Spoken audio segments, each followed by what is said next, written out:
ஓம் நமச்சிவாய. ஆன்மீக நண்பர்கள் அனைவருக்கும் வணக்கம். இன்றைக்கு நாம் காண இருப்பது, சிவ வழிபாடு செய்தால் நமக்கு கஷ்டங்கள் வருமா? நிறைய பேருக்கு சிவ வழிபாடு செய்வதில் ஒரு மனபயம் இருக்கும். சிவ வழிபாடு செய்தால் வாழ்வில் நிறைய கஷ்டங்கள் வரும், அந்த எம்பெருமான் நமக்கு நிறைய துன்பங்களை கொடுப்பார், நம்மிடம் இருப்பதை எல்லாம் இழக்க வைப்பார், பணம் காசு இல்லாமல் கஷ்டப்படுவோம் என்று பயம் கொண்டு சிவ வழிபாடு செய்யவே மாட்டார்கள். ஆனால் சிவ வழிபாடு செய்யும் போது நமக்கு கஷ்டங்கள் வரும் என்பது உண்மைதான். கஷ்டங்களை கொடுத்து கொடுத்து அந்த எம்பெருமான் நம்மை சோதித்து பக்குவப்படுத்தி நமக்கான கர்ம வினைகளை அளிக்கின்றார் என்பதே அதன் அர்த்தம். நம்மிடம் இருப்பதை எல்லாம் இழக்க வைப்பார். ஆம், ஆணவம், கர்வம், தலைக்கணம், அகந்தை இவைகளை எல்லாம் நிச்சயம் இழக்க வைப்பார். நம்முடைய கர்ம வினைகள் எல்லாம் இந்த பிறவியில் நம்மை விட்டு கடந்து போய்விடும். அதன் பின்பு இறுதியாக அந்த எம்பெருமானின் பாதங்களில் சரணடைந்து முக்தி அடைய வேண்டும் என்றால் சிவ வழிபாடு ஒன்றே சிறந்த வழி. சிவ வழிபாட்டை தொடர்ந்து 21 நாட்கள் செய்து பாருங்கள். நிச்சயமாக எவ்வளவு பெரிய கஷ்டத்திற்கும் ஒரு விடிவு காலம் பிறக்கும். உங்கள் வீட்டின் அருகில் இருக்கும் ஏதாவது ஒரு சிவன் கோவிலுக்கு தினம்தோறும் சென்று நெற்றியில் நீர் பூசிக்கொண்டு சிவபெருமானை தரிசனம் செய்துவிட்டு கோவிலை வலம் வாருங்கள். அதன் பின்பு கோவிலில் ஏதாவது ஒரு இடத்தில் அமர்ந்து சிவபுராணத்தை மனதார படியுங்கள். வாய்விட்டு சத்தமாக படித்தாலும் தவறு கிடையாது.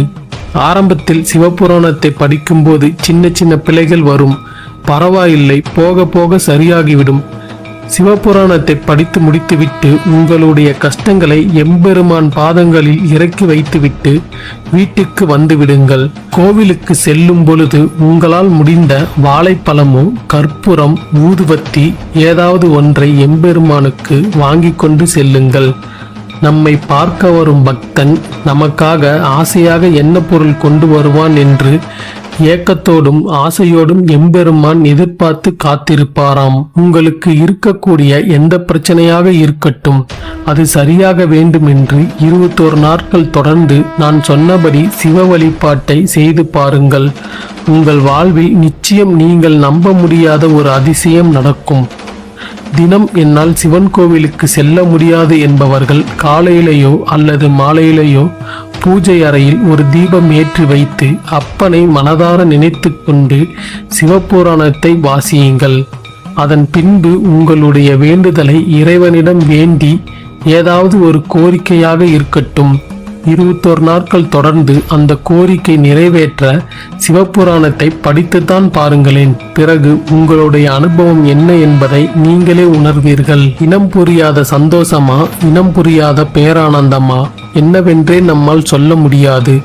ஆனால் 21 நாட்கள் கஷ்டப்பட்டு இந்த பழக்கத்தை கொண்டு வந்துவிட்டால் அடுத்த நாள் உங்களால் இந்த சிவபுராணத்தை படிக்காமல் இருக்கவே முடியாது. நம் வாழ்வில் அனுபவித்துக் கொண்டிருப்பது எல்லாமே சிற்றின்பம். பேரின்பம் என்பது இறைவன் பாதங்களில் சரணடைவதில்தான் இருக்கின்றது என்பதை புரிந்து கொள்ள இந்த வழிபாடு உங்களுக்கு நல் வழிகாட்டியாக இருக்கும்.